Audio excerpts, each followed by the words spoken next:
This title is narrated with virtual voice, computer-generated narration for audiobooks. Detective D, Chasing Tail of Dragon, by John Pirillo.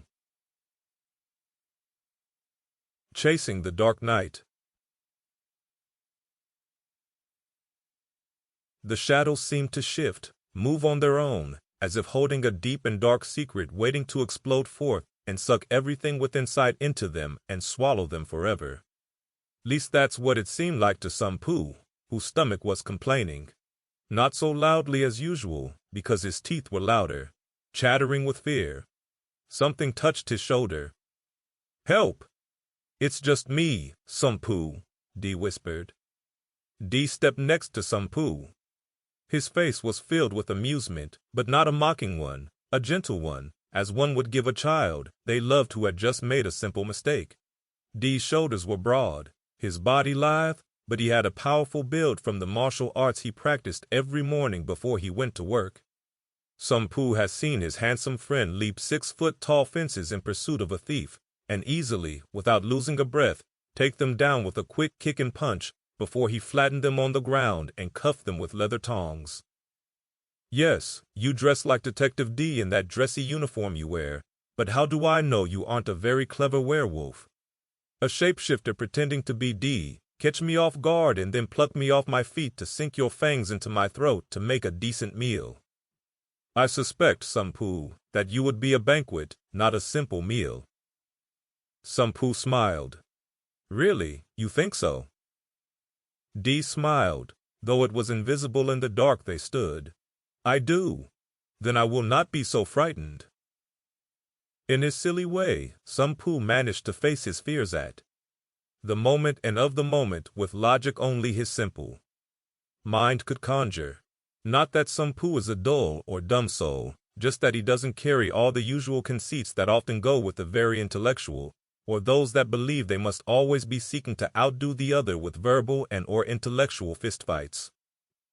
D shut his eyes against the dark of the shadowy night and listened with his entire being. A loud buzzing arose instantly.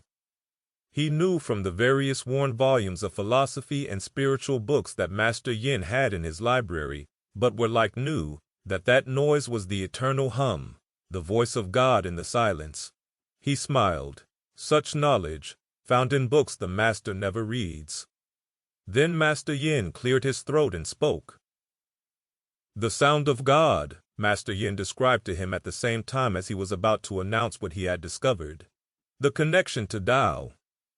Before D could seize onto the prize he had discovered, Master Yin had gone on to say, "No big thing, everyone hears it." D opened his eyes, tense. He had heard more than the sacred word, Om. He whispered, "Do not budge from this spot." "Not a chance in hell I would." D smiled. Some Pooh would bolt like a chicken from a wolf the moment he heard or sensed anything. In some ways, some Pooh became an alarm for him. Ahead of them, maybe a city block, a long howl began. Deep-throated and meaty. Some Pooh bounced forward to join D, almost shoulder to shoulder. "Werewolf!" D didn't reply. "I will deal with it." "Crazy vampire?" "I will deal with it." "A ghoul rising from its grave to feed upon the helpless?" "We are not helpless, and I will deal with it." Some Pooh tried to steady his voice but failed. "I hope so." D chuckled. "Ah, dear Some Pooh, where would I be without my trusty companion?" D started to say more, then froze. He grabbed Some Pooh's right arm. "Quickly, this way, Some Pooh, quickly!" "Why would a werewolf steal apple from a market and shoes and jewelry?" Some Pooh demanded as he followed D towards a local market several blocks away. He often went there for pastries and cooking oil, too.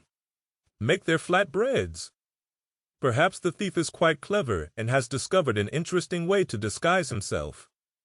The howl erupted again. "If he has, I'd like to know why he sounds like a werewolf then."